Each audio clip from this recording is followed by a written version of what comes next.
IB Nation, welcome back to another edition of the Irish Breakdown Podcast, Tuesday night edition. Had to get some breakdowns done for the premium members at Irish Breakdown boards at irishbreakdown.com. So I got a run breakdown up today. We'll have some more pass game and some defense stuff coming up here throughout the week, but lots of really good stuff. I felt it was one of the more fascinating breakdowns I've ever done of a run game, where the raw numbers were so good and the efficiency was so bad. So I break all that down. I have about a 20-minute video breaking down sort of the adjustments that were made. I've got, I think, 5 or 6 plays that go through the all 22, break down what A&M was doing that was giving them any problems, what they adjusted with, why they adjusted that way, how it affected Texas A&M, and why it worked. And so I have that on there as well. So I was working on that all day today. So I'm doing a little bit of a night show today. It's something unique. It's more of just a reaction to the time constraints I had today. Not going to be something we're going to do regularly, but I do know there's some people that are listening that don't normally get to listen. So we are glad to be able to hang out with you here tonight. But got a lot to talk about today, and going to dive first into a conversation about sort of what is next for Notre Dame. What do they have to prove? And then part 2 is going to kind of segue right into this weekend's preview, which is the Northern Illinois Huskies and what to expect and what Notre Dame has to do against the Huskies this weekend. So a lot going on, everybody. Before we get started, hit that like button, hit the subscribe button, hit the notification bell, share this podcast. I've had a ton of signups to the message board the last couple of days. People are excited about Notre Dame. So make sure that you are not one of those people that gets left out of what we got going on at Irish Breakdown. So definitely go to boards.irishbreakdown.com and sign up. $4.99 a month, $49.99 annually. If you want to support us above and beyond the normal thing, we do have a booster club option. And if you sign up for one of the booster clubs, you get a little some free cool IB club stuff that is exclusive to club members. So check that out as well. You can find that at boards.irishbreakdown.com.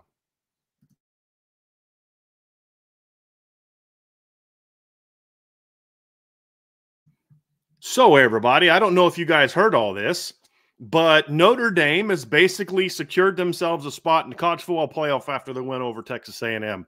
That's what I was told by ESPN. That's what I've been told by a lot of people, that just beating that one SEC team that most people picked between 7th and 9th in the SEC means Notre Dame has smooth sailing to the college football playoff. So there we go. So we're just going to go ahead and take the next, 11, 12 weeks off since Notre Dame doesn't have anything else to prove apparently, and this is sort of the arrival moment for Notre Dame.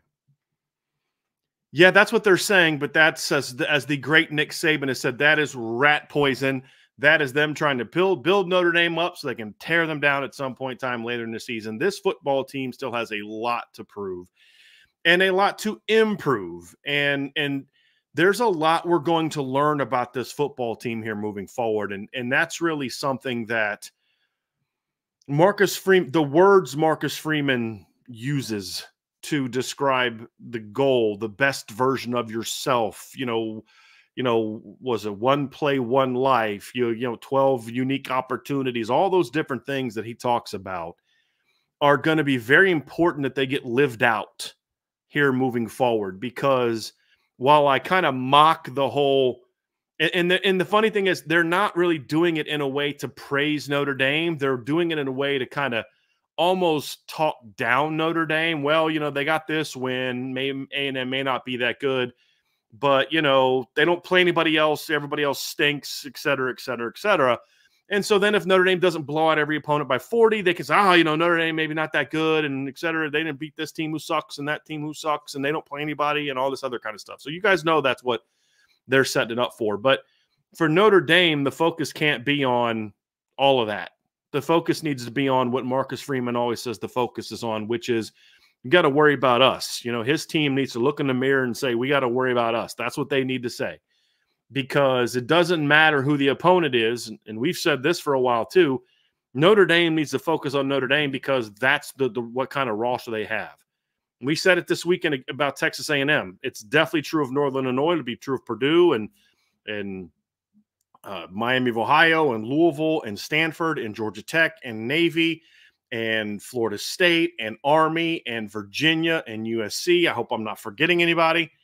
But if Notre Dame plays their game, they will win the rest of their games. If they're the best version of themselves, they will win. But Notre Dame still has to prove that they can be that on a regular basis.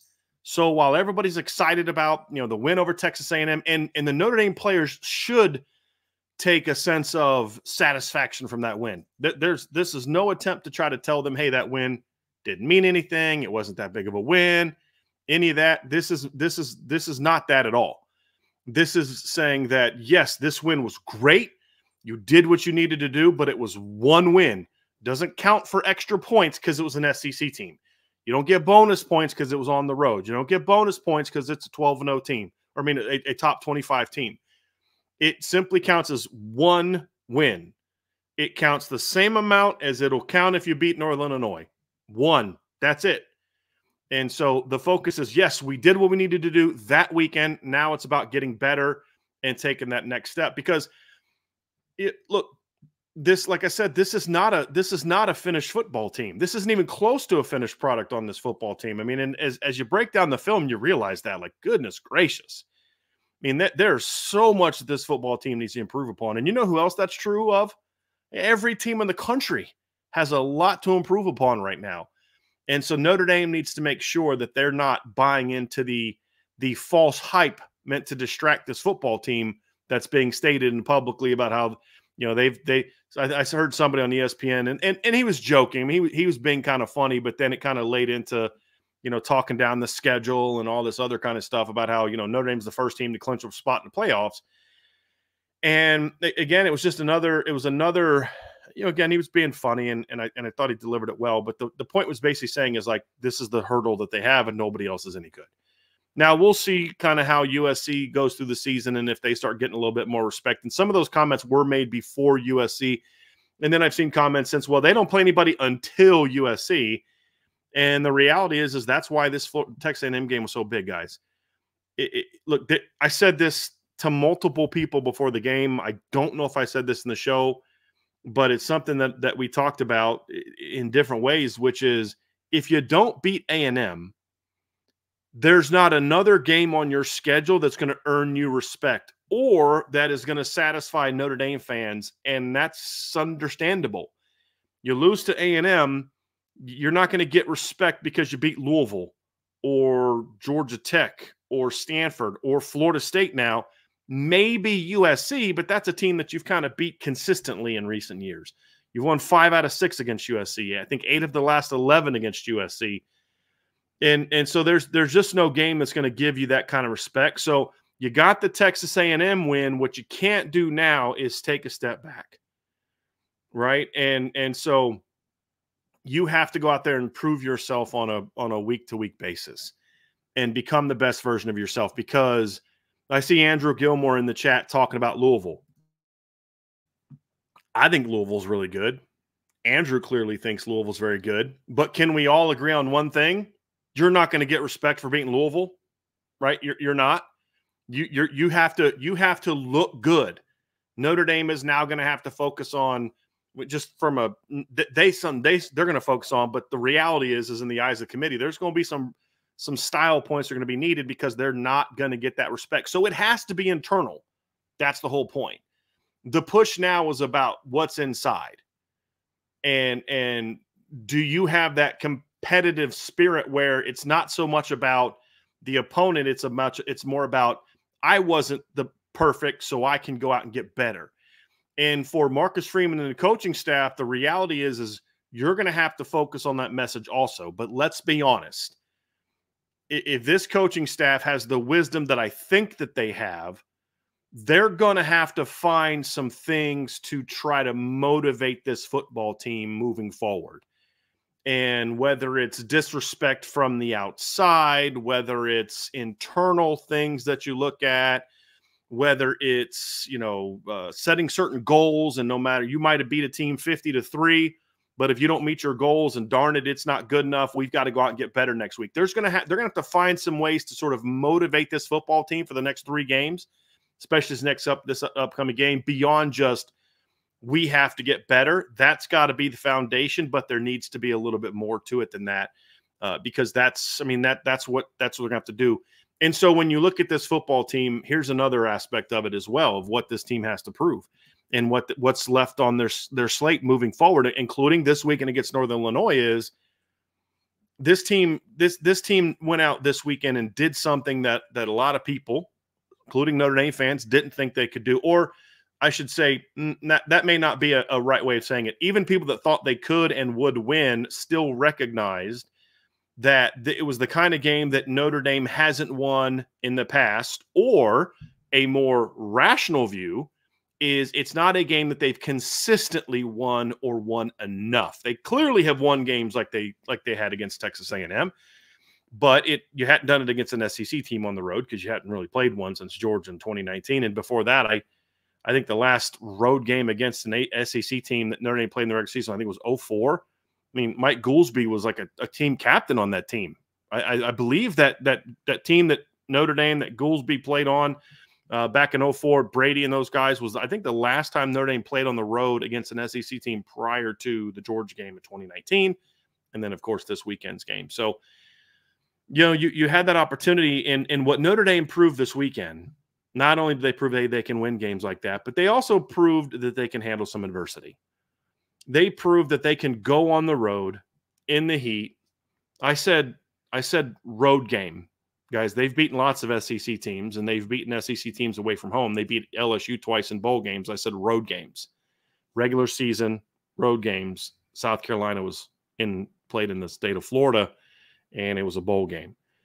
But the point is, what this game showed me is that this team can handle adversity. This team can handle being the underdog. They can handle being disrespected. They can handle going on the road in a tough environment against a very well-coached football team, a very talented football team, a competitive football team, and fall behind, right? You fall behind early, you tie it up, they take the lead again, you tie it up, you take a lead, they tie it up, and then you go down and handle business and put a team away. And there's an expression that we've used a lot here before in the past, or I should say a lot, that we've used at times in the past. And the expression goes like this. You've got to prove that you can handle adversity. Once you've done that, you then have to go prove that you can handle success. And what this Notre Dame football team is entering into right now, until some level of adversity hits, and I don't know that that's going to be possible for the next month until Louisville comes to town, is you've got to now prove you can handle success. You've got to prove that you don't have that, well, we got that big win, so now we can kind of coast for the next 3 weeks. Now, look, we've said this, right, on our end, these are get-right games for Notre Dame. We've said that, and that is true. But you as a football team can't practice like that. You can't think like that. You can't focus like that. The coaches can't focus like that. You've got to go out and say, hey, look, yes, we got this big win. That's great. But can we build on it? Can we make sure we don't lose this momentum that we have from this? Can we go out there and stay focused, stay on track, keep pushing ourselves? I want to see a guy like Riley Mills be excited about the win and then look at the film and say, hey, I got to get better here. I want to see Howard Cross do that. I want to see Xavier Watts do that. I want to see Benjamin Morrison say, hey, I only give up 1 completion for a yard, 5 attempts. I don't want to give up any completions for any yards. I want to see Christian Gray say, hey, yeah, I made some plays, but I got to use better technique there. I've got to make sure I do a better job of playing the ball here. And I want to see Jeremiah Love say, hey, I did a great job there, but I've got to do a better job, here and this missed opportunity here. And I want to see that across the board to where, yeah, they're happy with the win, but they're going to look at it and say, man, I got to get better. Right? That might have been good enough for this, but that's not the best I can be. And that's sort of Marcus Freeman's mantra. Like we'll say here in this show, that's not going to beat Georgia. Right? Like that's not going to beat Ohio State. You proved what you do when you play that way can beat Texas A&M. You proved that as a football team. Notre Dame proved that. But can they go out and then say, okay, but you got to take it to another level when you play the Bulldogs or the Buckeyes or, the Longhorns or the Crimson Tide, teams like that. Is that performance from Saturday good enough to beat those teams? The answer is no, it's not. But you can't say that as a football coach. You don't want to talk about Georgia because you've got Northern Illinois. And that's where I think Marcus Freeman's mantra of be the best version of yourself really holds, right? That matters because you now have set a target in front of you that's honestly, it's really hard to attain it.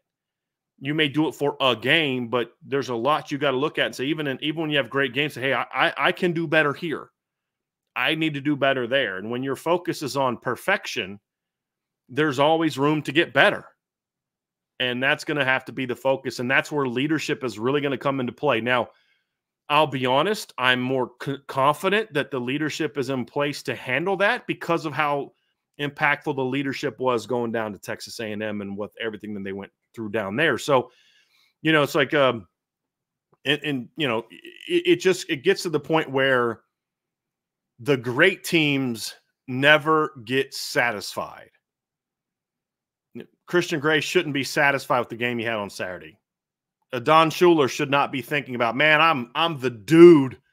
I had a pick. I made a bunch of tackles. I was laying dudes out. I had a really good game. He needs to be saying, God, how did I miss that play? I should have had another play there. I should have had a tackle for loss there. I got to do better there. I shouldn't have given up that completion.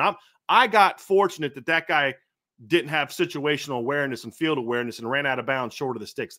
I didn't do that. He did that. I got to do better there.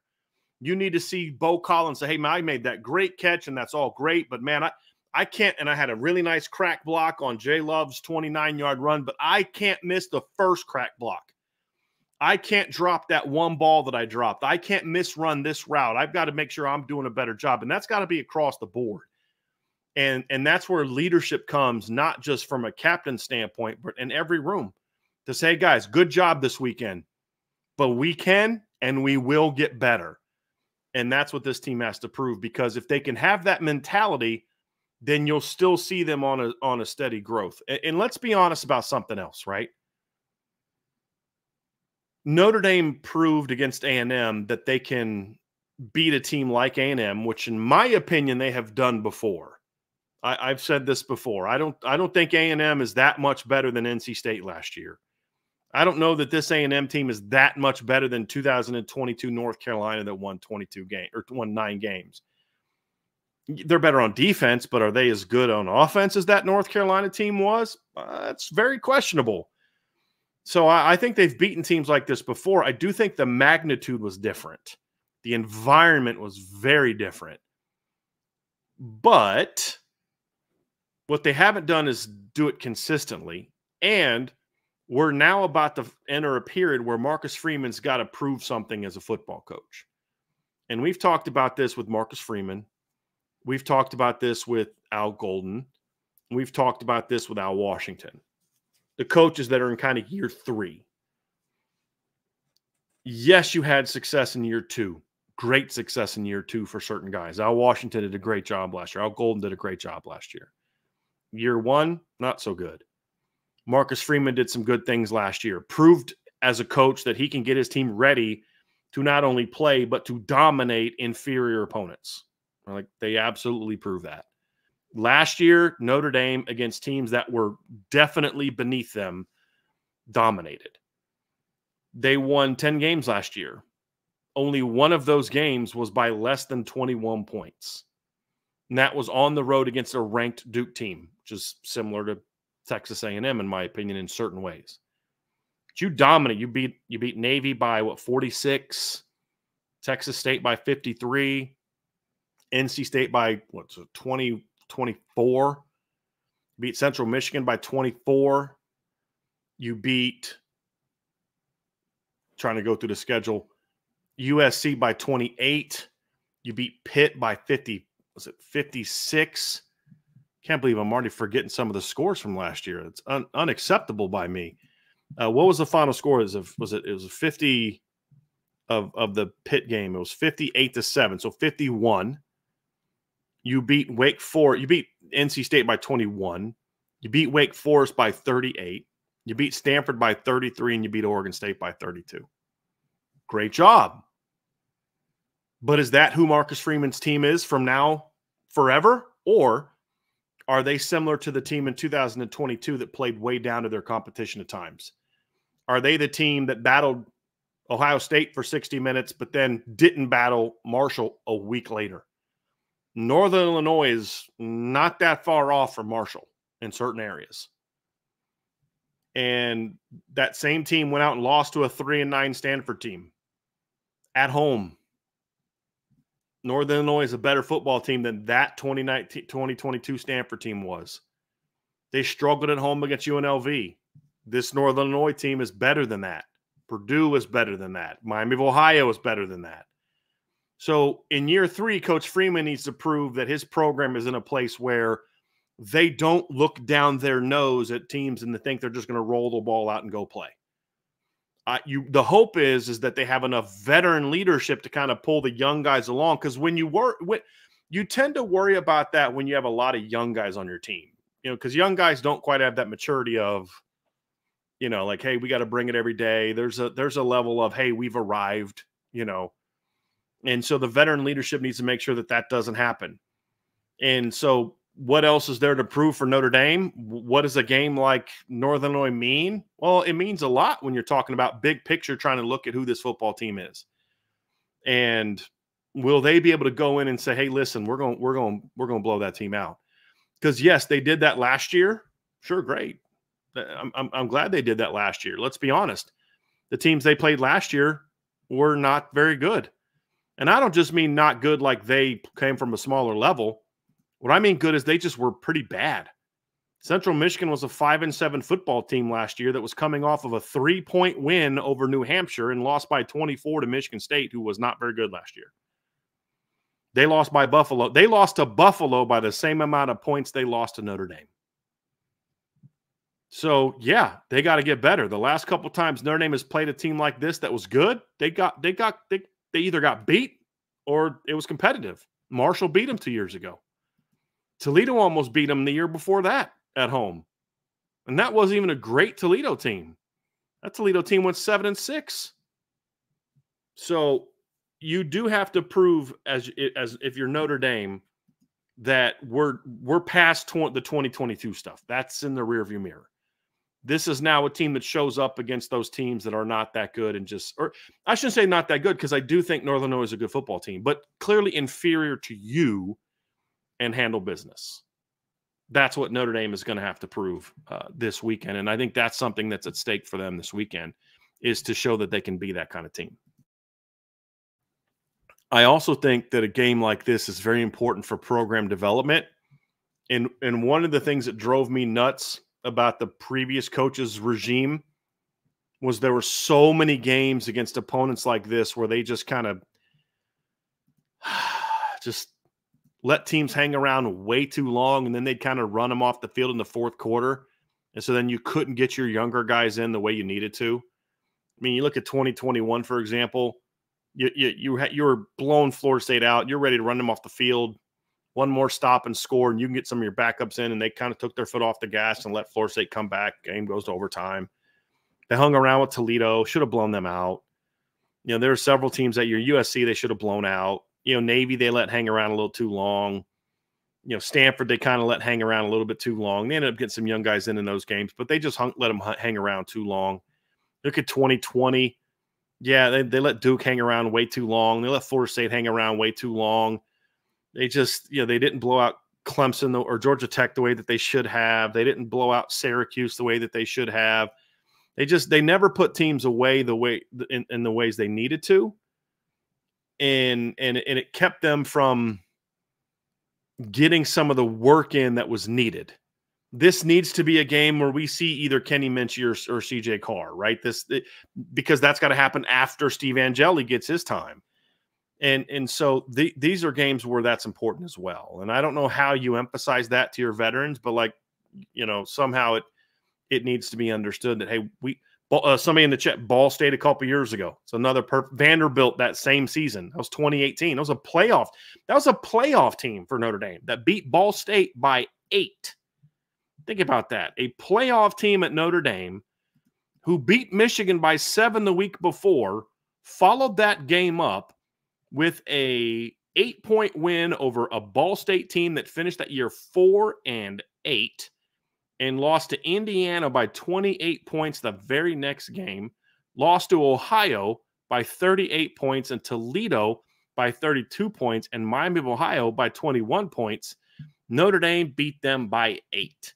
Week later, Notre Dame beat a Vanderbilt team that finished 6-7 by 5 and was an Alohi Gilman strip at the goal line of potentially losing that game. Those were the things that were so maddening previously, and it was maddening in 2022 under Marcus Freeman. Last year, they pretty much controlled. Maybe they could have done a little better in the first half against some of those teams. Fair. But they got to show that they can go out there and be that football team. They can go out there and just bury a team early and then, let those guys get behind you. No, I'm not saying you need to beat Northern Illinois by 50. I'm not saying that. I mean, you do need to win convincingly, though. And I like this Northern Illinois team. We're going to get into Northern Illinois here in a little bit. And I'm going to kind of give you talk about some of the things I like. And I'll dive more into the matchups tomorrow and talk about some of the things that I like about this team and what they can do and all that kind of stuff. So we'll talk plenty about Northern Illinois, including tonight. But this is still a team that when you're a top 10 team, you should beat handily. I'm just being honestly. So that's obviously another aspect of what Notre Dame has to prove this weekend, right? And continue to show that you're that 2023 version of yourself. Don't make it. And I'll say this too. It's even more important now. I wanted to get into this part as well. It's always been important to kind of beat those teams the way you're supposed to get opportunities to get reps for younger players. And I don't think this staff did a great job of getting guys in as early as they should have last year enough. Maybe I think that'll change. I mean, they're already getting some of those guys in now. But this is especially true now in the 16-game playoff era, which is what Notre Dame has to play to win a title. You have to be able to take 15, 20 snaps off of Howard Cross's legs and Riley Mills's legs and Jack Kaiser's legs and Riley Leonard's legs and, Xavier Watts' legs in a game like this. You need to keep their snaps in the 30s and 40s for the skill players and hopefully in the 20s for your defensive linemen. Because, look, what does Jack Kaiser have to prove in a game like this? Nothing. But you also just can't not play him until you've got that game in hand. Same with Riley Mills, Howard Cross, guys like that. Some of the veterans, like an R.J. Oben, maybe, I would say I'd want to leave in them more just to get him a little bit more acclimated. But some of those other guys, you don't have anything to prove in those games. And so this is a great opportunity for not only team development, but also load management when you're thinking about projecting to a 16-game season. And if you don't put a team away, then you've got to stay and play the reps and do what you got to do to win that football game. And that's another aspect where going into games, like moving forward, if you have a step back mentally, if you have a step back from a focus standpoint, if you have a step back from an intensity standpoint, a chip on your shoulder standpoint, like I want to see this team play ticked off all year. I want to see this team kind of takes even some of the quote unquote respect they're getting and be like, man, you guys are giving us backhanded compliments, which some people are, not everybody, but I heard Joel Klatt talk about it. I mean, Joel Klatt was very impressed with what he saw from Notre Dame. Other people kind of gave him a backhanded compliment. Like, yeah, you beat A&M, but maybe A&M's not good, and the rest of your schedule sucks, and so whatever. I'm like, okay, we got something for you guys. But it's also about you've got to do this to make sure that you're not playing an unnecessarily high number of snaps in games where you just shouldn't be playing a high number of snaps. And that's something else that Notre Dame's going to have to prove, not just in this game, but really over the next 3 games, for your next 5 games, really, if you want to be honest about it when looking at Stanford is kind of that way as well. So those are different aspects of it, of what I want to see from Notre Dame and when it comes to what this team still has to play for.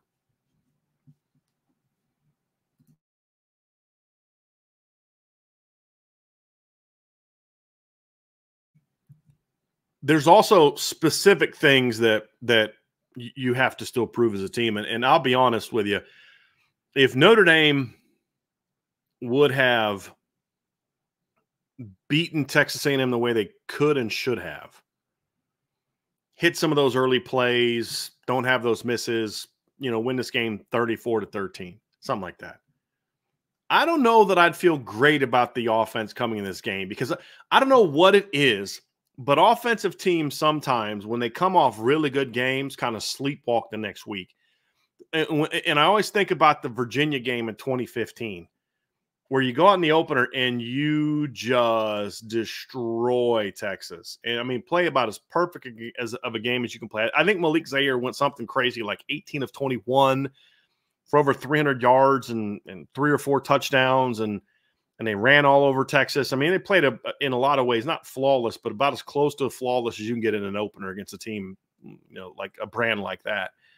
And then came out the next week against Virginia, and they just kind of let Virginia hang around, and they had some misses of things they shouldn't have missed on, and just didn't play at the same fire and focus they did the week before against Texas. And that same team that absolutely annihilated Texas in the opener, 38-3, kind of hung around with Georgia Tech. You have a lead, then you let them get a couple onside kicks, and then I think wasn't the UMass game something like 28-20 with like I think a minute, 2 minutes to go in the first half. And see, I'm actually looking that score up now. I think CJ Sanders returns a punt for a touchdown. Yeah, it was 28-20. No, it was 21-20. Notre Dame was winning 21-20 against UMass, who was 0-2 coming into that game, who was terrible coming into that game. It was 21-20 with over 3 minutes left. UMass punts. CJ Sanders runs it back 50 yards, makes it 28-20, and then Notre Dame scored his touchdown with 6 seconds left to go up 35-20, and then they rolled in, winning 62-27. But you had CJ Prosise, scoring a touchdown in the third quarter. Like that game should have been 42-7 at halftime, but you let them hang around because you weren't low focus, you weren't locked in, you weren't doing the things that you needed to do. You basically just beat them on talent. Will Fuller, who just dominated people that year, only had 4 catches for 57 yards against UMass, right? I mean, those are just things where you weren't locked in, you weren't focused the way that they were when they played some of the better teams on their schedule. And that's going to be something where this team won't be able to kind of have that sort of mentality. So you kind of look at it from I didn't love what we saw from the offense from an execution standpoint and efficiency standpoint. There's a lot of things they got to clean up, penalties wise and timing and tempo and all that kind of stuff. But it's kind of a blessing in disguise when you're projecting forward, because they're not going to be in there. Like the O-line's going to maybe feel good about themselves for like a day because of how they finished that game. But then when they go, and they probably did this yesterday, if not Sunday, if they didn't do it then, they did it Monday. They're going to go through the film and realize, oh my gosh, we got to get a lot better. Same thing with Riley Leonard. Same thing with the running backs and receivers. So there's going to be a little bit extra something behind the coaching staff this week about, hey, yeah, we did what we needed to do to get the win, and that's something you guys deserve to be praised for. But guys, fellas, this ain't good enough for what we're trying to get to. You guys can and should play a lot better than that. So I actually feel like they're going to have a chance to kind of come out clicking this week, but you kind of need to, because there's a lot you got to get better at. As a team, you need to show more discipline with the penalties, and that's certainly true on offense. But Notre Dame's offense has to get better in a hurry, because, they're certainly a better team than Purdue, but Purdue's no slouch this year. And yeah, you've got a couple, 3 get-right games here, 2 get-right games, and then a game against Purdue, which is a game you should win, but, not a game you can sleepwalk through and win convincingly. But you got a team coming into town in the end of September. It's going to be a really good football team that you're not going to, if you score, you scored 20 against them last year and lost by 13. You're going to have to be able to score and put this team away. And so they're going to have to get better in a hurry. And there's some areas where they have to get better. The offensive line still needs a lot of work from a chemistry standpoint. There's a lot of work needed from an execution standpoint. Yes, they almost doubled their career starts from last week, but they still only have 11. There's a lot of room for improvement there. Timing in the pass game really needs a ton of work. Riley Leonard, and timing is kind of twofold. Timing is the quarterback's progressions going through the pocket. Riley was way too fast going from read to read last week. And I felt like there were times where if he would have stuck to the read for another second, he would have had some guys coming open that he could hit for big plays. And so he's going to have to – that's an area of improvement for him that he's going to have to focus on this week. Receivers are going to have to do a better job winning at the line of scrimmage this week. They're going to have to do a better job being a little bit sharper, having a little bit more sense of urgency as route runners. They're going to have to do a better job of consistency in blocking. They had some really good blocks on Saturday, some really bad blocks on Saturday. And then timing is also, Riley getting a better feel for, okay, when and how to get the ball out and where to put the ball and those type of things. So certainly a lot of need for that. They have to be more aggressive in the pass game. I want to see that this upcoming week. I want to see them find some vertical answers. So that's certainly something that Notre Dame still has a lot to prove here over these next 3 games. Efficiency in the run game. I'm going to show you guys something. So I'm just going to give you a little taste here of the breakdown I did for Notre Dame's game against Texas A&M. So this is just a small sample. There's 4 graphs like this, plus about almost a 20-minute video breaking it all down. But I broke down every play and type in all the data, and I break the game down. And as you look at that sheet right there, I included Jadarian Price's 37-yard run in that. I took out the hold that Cooper Flanagan had, and I explained there in the breakdown. But here's the deal. When you look at those numbers, the raw numbers are great. 29 carries, 204 yards, 7.0 yards per play, per carry, 2 touchdowns along a 47. But then that final number is the efficiency numbers. Those are basically plays where you win. A good performance, not a great performance, but a good performance is when you're at about 60% efficiency. Notre Dame was at 37.9 efficiency in that game. You look at their success on first down. Yeah, the numbers look great. 17 carries, 134, right? But then look at the efficiency, 41.2. That's not where you need to be. Third down, 0 for 2 on third down. 1 of 2 on fourth down. You need to be perfect on fourth down. Now, you and I would argue that they got that fourth down spot, but that play could have been blocked a lot better and not been put in the hands of the officials. Certainly could have done that. And that's something that Notre Dame's going to have to get better at. So while there was a very good step in the right direction, these numbers show that Notre Dame has to get a lot better. So I did want to give a little sample. This is just to let you guys know. This is premium board member stuff only. I'm just giving you guys a little bit of a taste here to back up the point that I'm making. But this is a much more thorough breakdown. And as I said, there's also a 20-minute video with clips, all 22 clips from the game and all that kind of stuff. So that kind of shows you what I'm talking about, though, right? I mean, that shows you the errors they got to get better. And there's still a lot of work to be done. And that's what the focus needs to be on for this football team.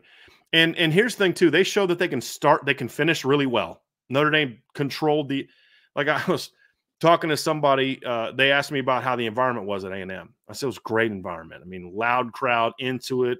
The chants are kind of weird, but it's also partly you love the excitement they have, and I mean the press box was shaking the whole game. I said, well, it wasn't shaking the whole game. It was shaking for the first 54 minutes of the game. It wasn't shaking for the last 6 minutes, because the last 6 minutes Notre Dame dominated. And now you need to show that, yes, you can do that, but you got to learn to start faster as well offensively, because, yeah, it worked against A&M, but it may not work against Georgia. It may not work against Ohio State. It may not work against Texas. It may not work against Alabama. It may not work against Louisville. It may not work against USC. So they're going to have to be a much better team in order to be able to dominate the way that this team should and could dominate offensively. So there's a lot to get better on that, get better at on that side of the ball. And then finally, defensively, look, it's a good early win.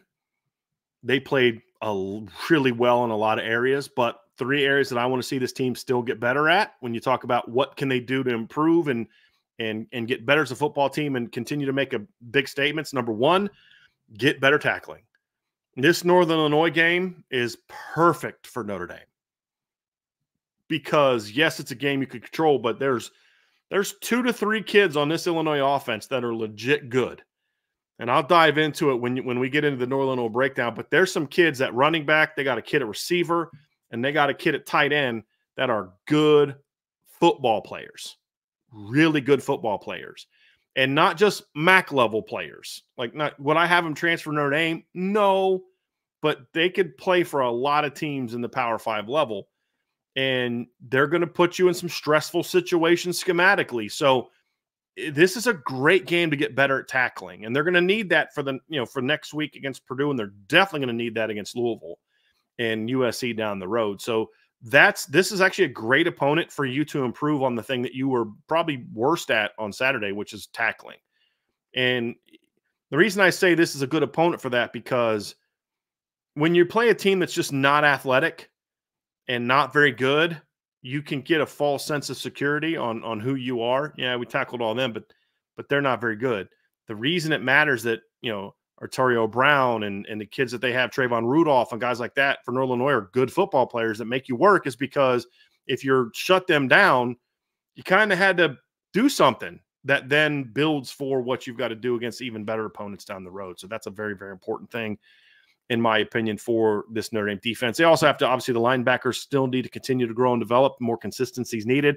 Tons of flash plays. Like if I took the 10 best plays that we saw from the linebackers, Jalen Sneed flying out to the flats, Jalen Sneed crashing the backside on a goal line play, Drake Bowen blowing dudes up, Kingston Viliama-Asa making plays in space, blowing dudes up, Jack Kaiser being where he needs to be, Jaden Alsbury blowing things up. You'd be looking at linebackers, and they played great. And it's okay. Well, now let me show you the 10 worst plays of the linebackers. And you're like, good man, they got to get a lot better. And that's a good place to be. Guys, when you hold a Power 5 team that's a legitimate top 25 team to 246 yards of offense and only 303.6 yards per play, and you look at as many things that Notre Dame's got to get better at, that's a great place to be, but you still have to get better. And so the linebackers have to get better. And then I want to see the D-line make more plays. This is a very experienced Northern Illinois offensive line. It's a very good MAC offensive line, and you're going to have to work. You're not just going to be able to walk out there and say, hey, let's go do our thing and just roll the ball out, and they're going to cower to you. They've got some size on that O-line at certain spots, and they're veterans. I think 4 returning starters. They're a good MAC offensive line, one of the better MAC offensive lines in 2024. So the D-line is going to have to be on top of their game. So when I look at Notre Dame and you ask what's there still to play for, what do they have to prove? Everyone's anointing them as they've locked the playoff berth and all this kind of stuff. Nope, they're not there yet. You had a great win, but you've got to have 11 more, which means there's a lot of room to get better, a lot of need to get better if this team is not only going to make the college football playoff. Because here's the deal, guys. The goal is not to make the playoff. The playoff is a means to an end. You can't get to your ultimate goal if you don't make the playoff. That's kind of that focus. You got to get there, but what you're building towards is not to get to the playoff. It's not, Latimer from the program, starting on defense, place at the table, smash your head into a window because that's the moment you've, quote unquote, arrived. It's like, okay, well, you've arrived, but now what are you going to do? And the whole thing that we've all talked about, Notre Dame goes 12-0 and loses in the first round of the playoffs. Are any of you really feel like, hey, this team turned a corner? No, we've done that before. We've seen that before, right? We've been down that road with Notre Dame. Went 12-0 in 2012, got their butts kicked in the postseason. Went 12-0 in 2018, got their butts kicked in the postseason. Went 10-0 in the regular season in 2020, got their butts kicked twice in the postseason that year, right? So getting to the playoff isn't the ultimate goal for Notre Dame. That might be what everybody's talking about now. But even if Notre Dame does have a much easier path to the playoff than most top teams, and I think that's fair to say, I think Notre Dame's path to the playoff is probably cleaner than just about every team in the top 10. But that doesn't mean, A, that it's easy, or B, that you can just kind of roll the ball out and win all of them. Because if you win 12-0, go 12-0 just because you're better than everybody else, but you don't actually develop as a team, then you're going to find yourself falling short once you actually get to the playoff. And getting a home playoff game is going to be great, but that's just step one towards the ultimate goal. It's not the end-all, be-all, and that's why you need to improve. You can't rest on what you did against A&M. It just was a step, and that's going to be a big thing, and that's certainly what Notre Dame has to prove, and that is what the focal point should be for Notre Dame this weekend when they go to play Texas A&M. Or, excuse me, when they go play Northern Illinois. So I'm going to get to, speaking of Northern Illinois, I'm going to get to a breakdown of the Huskies next. We're going to dive into their season and kind of who they are and what they've done, and going to pull up some stats here of this football team and talk about kind of what I like and some areas where, just give you an overview of who they are. And I'm going to use last year's stats to kind of show what they did last season, talk about, what they do offensively and defensively, and get into those type of things, and a little about their personnel. And of course, tomorrow during the midweek rundown, I'll dive even more into that with some of the stats breakdowns and different things tomorrow. So we'll dive even deeper into it. But here next, I'm going to give sort of an introductory look at Notre Dame's next opponent, which is the Northern Illinois Huskies.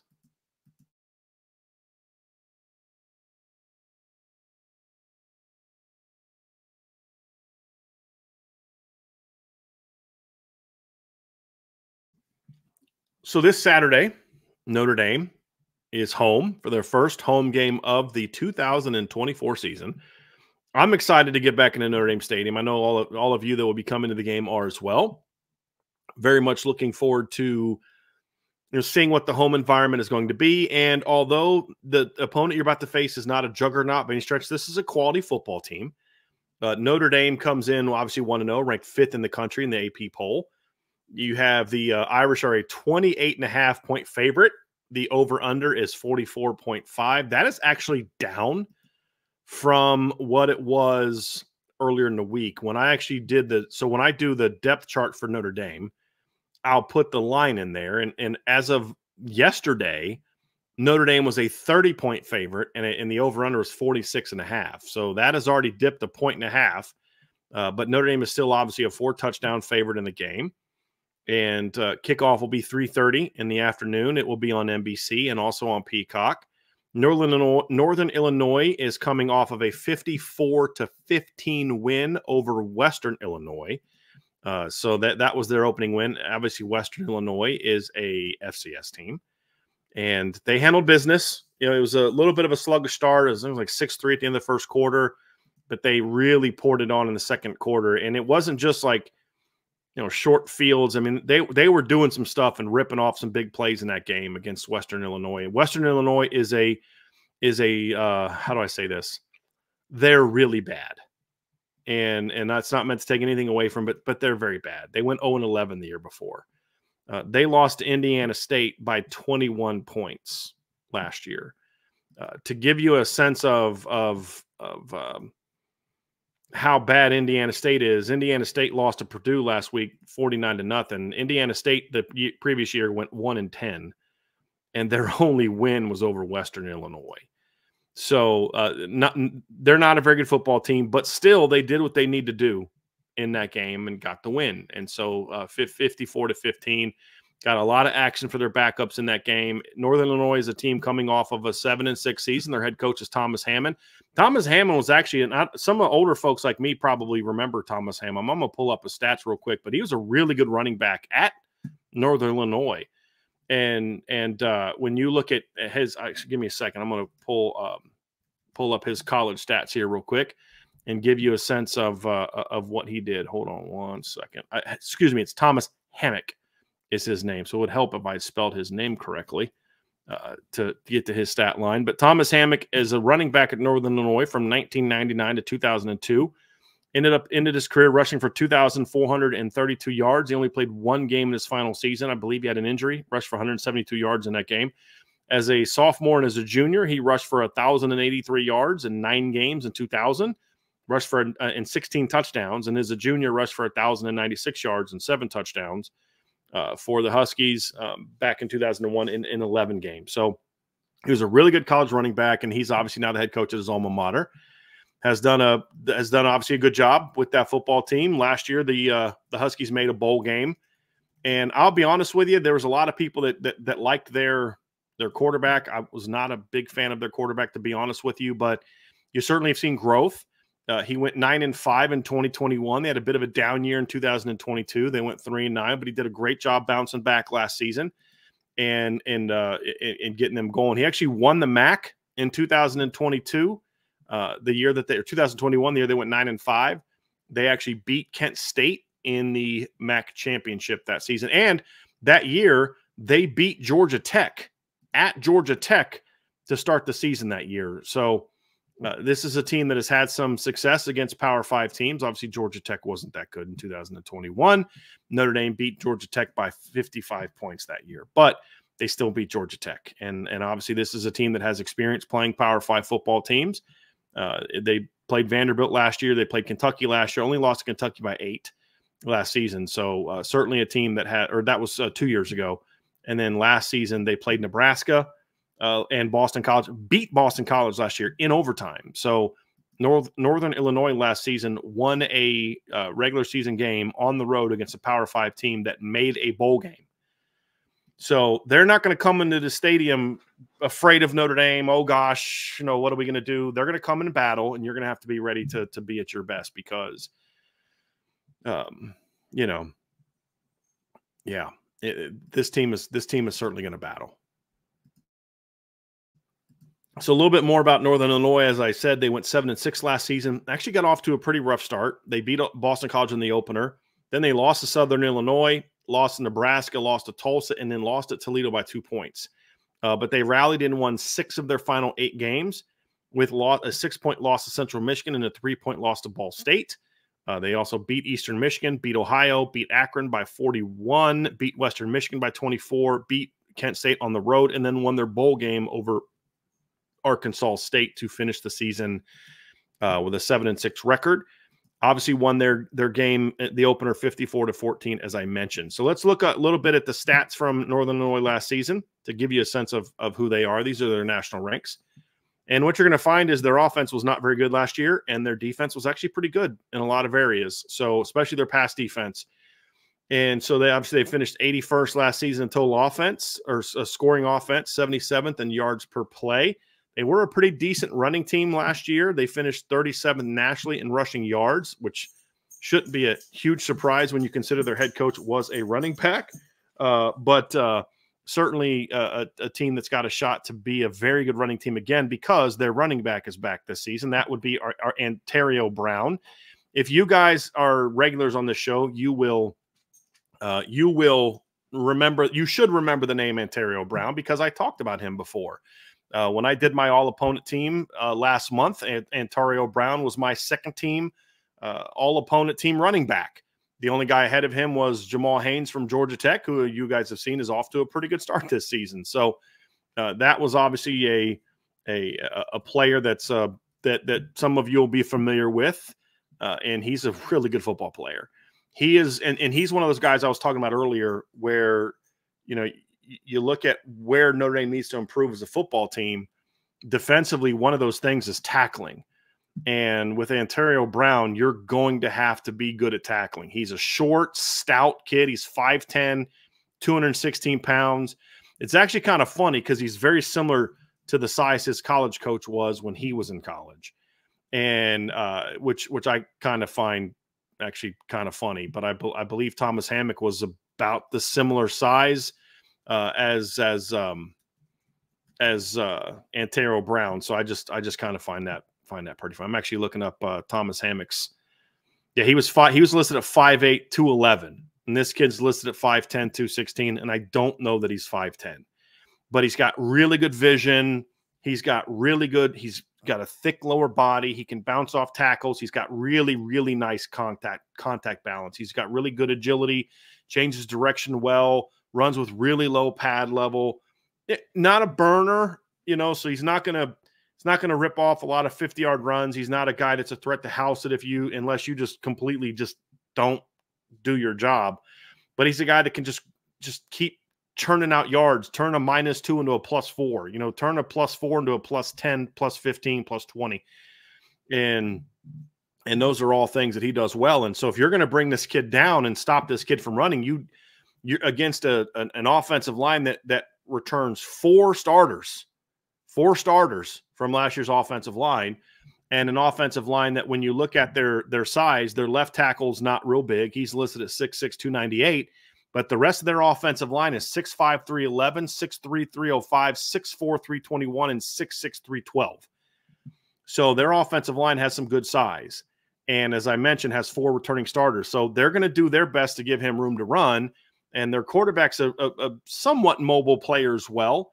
And not a guy that's going to run a ton, but has some quickness and mobility. They do a lot of bootlegs and rollouts and things like that get him on the move, and are going to mean you're going to have to be disciplined. Look, one of the things they do offensively, and they have a new offensive coordinator, and actually one of the reasons I think their offense is actually going to be a lot better is they have a new offensive coordinator that does a lot of stuff that I like. So they're not just going to line up and run power O at you with their running back or just run inside zone a million times. They do a lot of pre-snap movement. They get their receivers moving on a lot of jets. You got to worry about Trayvon Rudolph, who's a really dynamic athlete at 5'10", 187. Cam Thompson's a good football player. They're going to do a lot of movement stuff. They're going to do jet sweeps. They're going to do they'll go under center and do a traditional jet sweep where you just kind of open up and hand it off. They'll do shovel passes. They did something this past week out of shotgun where they kind of fake the jet sweep. The quarterback starts running, and one of their guys comes behind, and they do a little shovel pass. Broke wide open for a touchdown. Had a guy come wide open out of the backfield for a touchdown. They had another big play where they ran a real quick post-snap switch, got a guy open vertical, do a lot of their first touchdown pass was on a bootleg. Quarterback got out of the pocket. So they do a lot of stuff that messes with your eye discipline. They do a lot of things that are going to allow you to they're going to force you to really be locked in. If you're not locked into what they're doing, you're going to run this way and you got the ball's going that way. You're going to have to really be focused. And so this is going to be a great test, in my opinion, for the Notre Dame linebackers, which is what I want to see. I want to see them perform well. They should be able to handle the receivers relatively well. Trayvon Rudolph is more of a quick game guy. They haven't thrown him a ton of deep balls. So I don't know that he's that kind of player. He had 4 for 104 last week, but like one of his big plays was on just a little shovel pass, and he had another play where he kind of got open on a little bit of an over concept and was able to get free. He's not a guy just throwing bombs to all day, but again, they do a lot of that stuff off action. They'll do play action pass. They did a play where they fake the handoff, fake the reverse, and the quarterback drops back. And you see that a lot in college football, but because they do so much action, if you're not disciplined the times that they do that, you might find yourself getting beat. I actually like this quarterback a little bit more than the kid they had last year. Everybody talked a lot about the kid they had last year, but I think that really just came down to the fact that he was from Michigan State. And I've never been like a really big Rocky Lombardi guy. He only passed for 2,274 yards last year, 11 touchdowns, 7 interceptions. He had 7 rushing touchdowns, and people act like he's going to be hard to replace. And I just don't see it. I think this kid, Ethan Hampton, is just a good college quarterback, quality athlete, decent arm, accurate, smart, went 18 of 20 for 328 yards and 5 touchdowns in the opener. And a guy that I think he's a veteran player, knows where to get the football. And he's a guy that you've got to be prepared to have a game plan for. And, those are all things that I want to see this team do. And I think that between Trayvon Rudolph, between Antonio Brown, between all the action that they do, pre-snap and post-snap movement, this is a game where it's going to force you to be locked in. And that's certainly something that's going to help this team. And last year, stats-wise, their pass offense was terrible. And I think that's going to get a lot better this season. I think, number one, it's going to get better because teams are going to be so far focused on stopping Antonio Brown that it's going to open up some play action opportunities. That certainly did against Western Illinois. And I just, they're not going to light the world on fire as a pass game. I just think they're going to be a lot better than what they were last year. And so Notre Dame's going to have to be prepared for that look from their offense. Their defense is a 4-2-5. It's not a super, super complex defense. They're smart. They got a lot of guys coming back. I think 3 or 4 or 5 of their secondary players from last year coming back. They have decent size in the secondary. So surprisingly, when you look at their defense, they've got their cornerbacks are both 6 feet tall. Javon Bird is 191 pounds. Their safeties are 6'1", 192 and 6'3", 202. Their nickelback is 5'11", 187. So they've actually got pretty decent size in the secondary. They're not great athletes, but they're very sound. They're smart football players. They're experienced football players.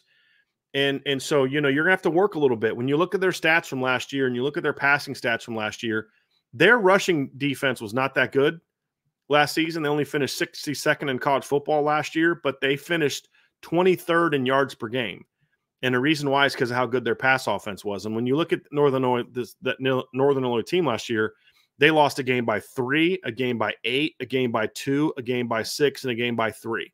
Meaning they didn't do well in pass yards because they kept getting blown out a lot, and they were able to keep yards down because teams were running on them and they weren't throwing late because they were down.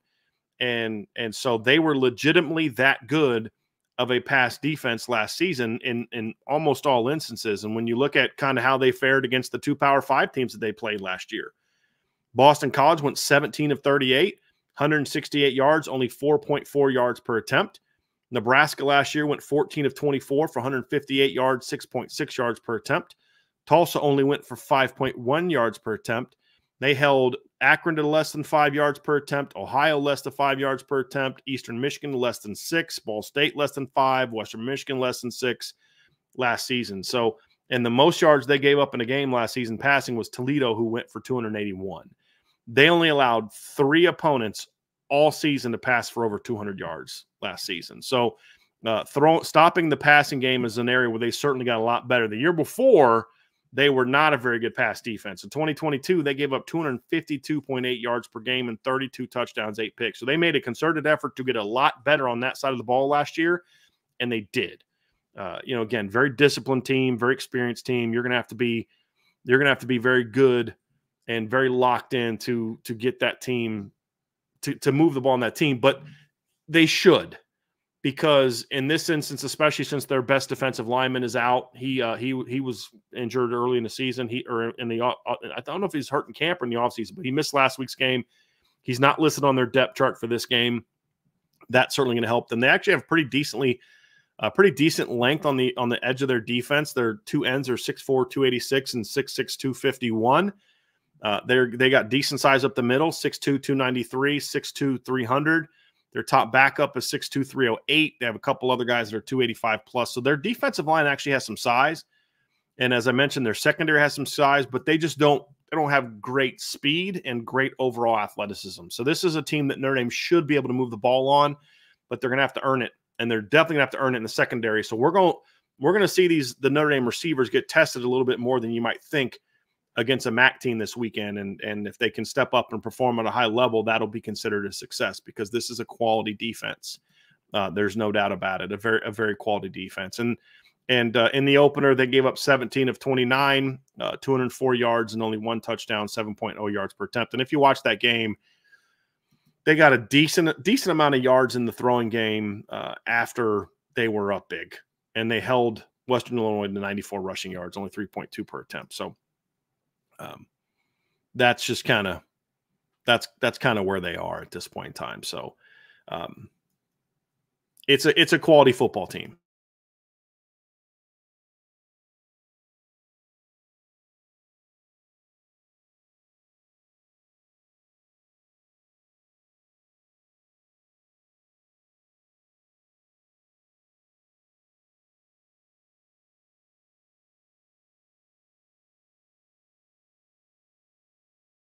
This is one of the things I hate about doing solo shows, because when you guys start going at each other in the chat,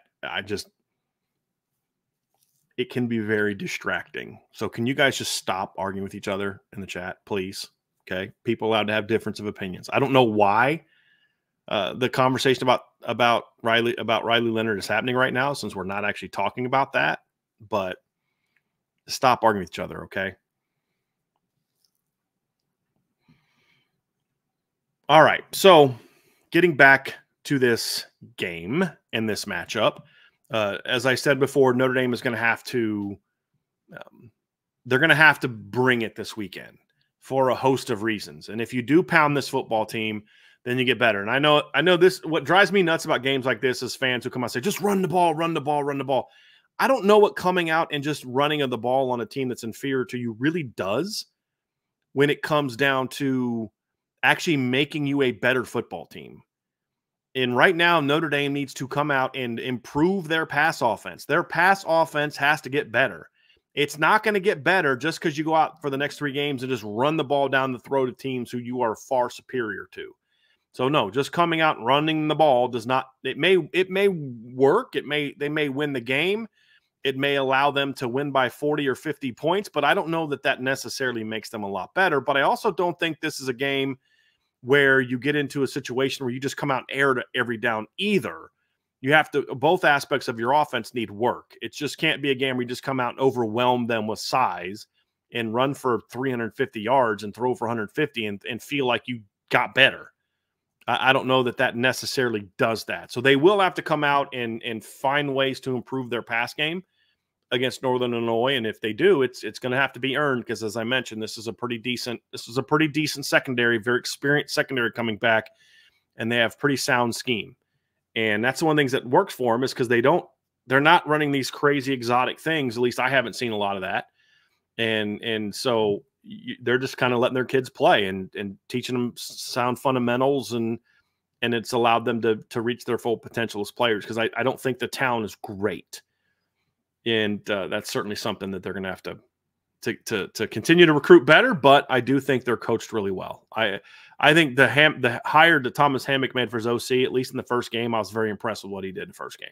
I'm not at all familiar with what he did beforehand, but I'm just telling you what I saw against Western Illinois. I was very impressed with all the stuff that they do. They're going to put you in a lot of stressful situations that you got to be prepared for. So I'm very, very much looking forward to seeing that. So again, this is a quality football team. This is a team Notre Dame should beat and beat soundly, but this is a team that will test you. This is a team where you're going to have to be locked in. You can't sleepwalk through this game. They are more Toledo than they are Bowling Green, right? Because remember, Notre Dame they weren't really locked in against BG in 2019, and they beat them like, was it 59-0, because they were just way better than Boston College. And then you come out against Toledo and you're not locked in, and they've got really good scheme and they're doing a lot of different things, and you're turning guys loose and you're blowing coverages, letting guys run in for long touchdowns. You couldn't defend the quarterback. And next thing you know, you need Jack Cohn to rally you back in the last minute of the game to beat Toledo. Y'all, that was 3 years ago. That 3 years ago. I mean, obviously it was a different head coach then, but the fact is the principle's the same. 2018, Notre Dame earns a huge season opening win over a really good top 15 Michigan team. Beats them, controls the game for 60 minutes. And you come out the next week and you only beat Ball State by 8 points, and that was a bad football team, Ball State was. This is not a bad football team. This is a good football team for their level. So quality football team for their level. So for Notre Dame, it's going to be about don't let them hang with you. They shouldn't hang with you. This is a game that Notre Dame should win convincingly. I'm not sitting here trying to tell y'all that if Notre Dame only wins by 14, you should be happy because Northern Illinois is really good. I'm not saying that. What I am saying, however, is if you try to sleepwalk through this game, if you don't have a focused week of practice, if you're not going out there trying to get better, this could look a lot like Toledo in 2021. I don't think they have the athletes Toledo had, but you get the point. They certainly have better players than what Ball State had when they took a Notre Dame team that went 12-0 and took them down. It was a competitive game for 3 quarters, and Notre Dame pulled ahead. I think it was like 24 to 10 or something like that late, and then Ball State scored. It was 24-13, and they kicked the field goal, I think is what it was, later in the game. But you let the team hang around. You can't do that. You have to be locked into this game, and if you are locked in, they'll win, and they'll win convincingly. This game will be over halftime, third quarter at some point in time. But will they be locked in? That's what we're going to find out, and that's what Notre Dame still has to prove. So because you all know, let's be real, if Notre Dame struggles with this game, they're going to get a lot of the same treatment Michigan got for not blowing out Fresno State. They're going to get the treatment that Oregon got for not blowing out Idaho. Oregon beat Idaho by 10, and they dropped from number 4 in the polls to number 6 in the polls, or 7 in the polls, and Notre Dame leaped them in the AP poll, which is why Notre Dame went from 7 to 5, partly because of how well Notre Dame played, but then also partly because of how poorly Oregon played. So they're going to have to prove that last week that's just the beginning. That's just the foundation of what this team is going to be. And if they can play their game, then this is a game that they should be able to dominate, because you're playing a good football team that's coming off a game when they rushed for over 300 yards. They got a really talented back, really good athlete at receiver, very good veteran quarterback, and a very experienced defense that does their job well. So if Notre Dame's prepared and they're locked in, they're going to roll. And I'm very much looking forward to seeing that. I did have a super chat here that I want to get to before we get out of here from Judge Philip Banks, 2024. Speaking of young guys, it seems the program has gotten away from the excuses of young guys not knowing the systems and not able to play fast. Look, there were times when they didn't, right? There were times they didn't play fast, but the whole point that we've made for years, and we talked about this in last night's show, the frustrating thing is you're going to get mistakes when you play young players. We saw that Saturday against A&M. Christian Gray made mistakes. Don Schuler made mistakes. Drake Bowen made mistakes. Kingston made mistakes. Jalen Steed made mistakes. Jaden Alsbury made mistakes. Jaden Greathouse made mistakes. Jeremiah Love made mistakes. Jadarian Price made mistakes. Sam Pendleton made mistakes. Anthony Knapp made mistakes. Emil, Bill. All the young guys made pretty big mistakes in the game, but they also all made a bunch of plays because they're really talented. And that's always been the beef that I've had is give these kids a chance to play, because if you give them that experience and they're going to get better and better and better and better, and eventually the talent rises to the top, but they're not. Can you improve playing scout team? Of course. There's value and merit to that. Can you improve not playing in a year? Sure. Do you improve even more when you get opportunities to play? Absolutely. Absolutely. And so that's where you're going to see this team have a chance to get better and better and better. And it's also why I think this team still has so much room to get better is, yes, they've got, Jack Kaiser's going to get more comfortable playing his position, but Jack's not going to necessarily get experience in the system's going to make him better, but it's not like way better. Same with Riley Mills, same with Howard Cross, same with Xavier Watt. It's just do your job, play great every week. With these younger players, you expect sort of a trajectory upwards from their performance and their play because they're not close to their peak as players. And so you're not going to get that growth if you don't play. And so all those kids that play, and look, there's going to be games where Don Schuler does not play well. There's going to be a game this year where Christian Gray does not play well. That happens with the young. There's going to be a game where Drake Bowen and Kingston don't play well. It's going to happen. That's what happens with young players. But the more you play them, the more they kind of go up like that, and that's why it's good. And that's why I'm glad they played them. But the other thing, too, is I'm going to have an article out. I think it's going to probably come out tomorrow. That's my hope. But this is a different type of talent, too. Let's be honest. Marcus Freeman's bringing in a different type of cat. Marcus Freeman's definitely shopping down a different aisle than the previous head coach. There's no doubt about that. So not only are you playing those younger players, but you're doing it in a situation where you're also playing some dudes. And that certainly helps quite a bit. So that's going to do it for today's show. Here's the schedule for the rest of the week, including the mailbag. I'll tell you about that. So tomorrow I'm going to go live at 1 o'clock for the midweek rundown. I have a lot of different topics I'm going to talk about then. On Thursday, it's going to be me and Ryan Roberts going over keys to victory for Notre Dame against Northern Illinois. Then we'll make our Notre Dame predictions. Trevor's living the married life this week, so you won't see Trevor until Saturday for the post-game show. But then Thursday at 2 o'clock, I'll be joined by Bill Bender. He and I are going to preview this weekend's big games. I believe the games we're doing is Texas, Michigan. We're going to do that one. Let me actually pull up the scores. We're going to do Texas, Michigan this week. We're going to do Iowa, Iowa State. We are going to talk about Tennessee and NC State. And then we are also going to talk about, there's one other game that we're going to discuss. And here, let me find the text message I sent to Bill, and he'll tell you, or that'll have it. It's Texas, Michigan, Iowa State, Iowa, Tennessee, NC State, and Colorado, Nebraska. So we'll preview that game as well. So those will be the few that we are going to go over this weekend. That'll be Thursday. And Friday, 1 o'clock will be the mailbag. So I'll do a mailbag on Friday. So the Friday mailbag, that'll be sort of our normal Friday routine. Last week was a little bit different because we did the mailbag on Monday, and then Friday I just did something different. But the mailbag on Friday. And yes, Salty, we will have the normal midweek rundown is I go over the different subjects. Then we have buy, sell, hold. So that is part of the normal Wednesday routine. So we will have buy, sell, hold tomorrow as well. Friday mailbag, and then Saturday post-game show with Vince, Trevor, Ryan, and Sean. And then Sunday night, we'll get back to our normal upon further review schedule. So that is the schedule for the week. And then, of course, tomorrow night and Thursday night, 5 o'clock, IB Nation Sports Talk. And then Sean will publish the the countdown to kickoff. The difference between this year and last year is we decided to publish it Friday night as opposed to waiting on Saturday, partly because of how many afternoon games Notre Dame has.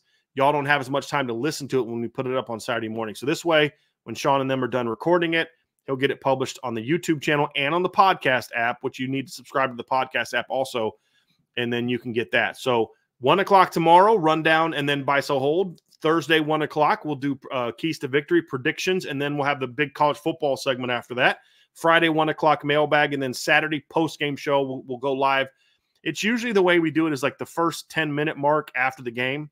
So sometimes that's 9 minutes. Sometimes that may be, as long as it's after 5. So if it's like 38, we'll do it at 50. If it's at 41, we'll do it at 50. So we'll go pretty quickly. We'll get that going pretty quickly, and then the guys will be doing that. I'm not going to probably jump in this week's post-game show and let the guys handle it. I thought they did a great job. And my thought is, like, I like this rant segment was fun, but I think what I'll probably do is just kind of record that more often than not and then put it up. And we'll have some fun with that. But that's why you need to be subscribed to the channel. IrishBreakdown.com is where you can find all of our free content. Irish Breakdown is the channel. You go to any of your podcast platforms, Apple, Spotify, or Google, Spotify, whatever. Type in Irish Breakdown. You'll see our IB logo pop up. You'll know that that's us. Of course, subscribe to the YouTube channel. And the best stuff is always on the premium message board at boards.irishbreakdown.com. So for the rest of my crew that couldn't be here today, I had to go solo today because Trevor is now a married man and kind of doing some things to get caught up on that. But hope you guys enjoyed the show today. And I look forward to seeing you all again. If you have not done so, if you are a member, go check out that film breakdown that I did. There's some more coming this week, but I think you're going to enjoy that breakdown. And if you're not a member and you want to check out the breakdown, the all 22 film and all the stats and all that stuff, go to boards.irishbreakdown.com. Definitely going to want to check that out. So anyway, have a great rest of your day, everybody. And I will talk to you again very soon on the Irish Breakdown Podcast.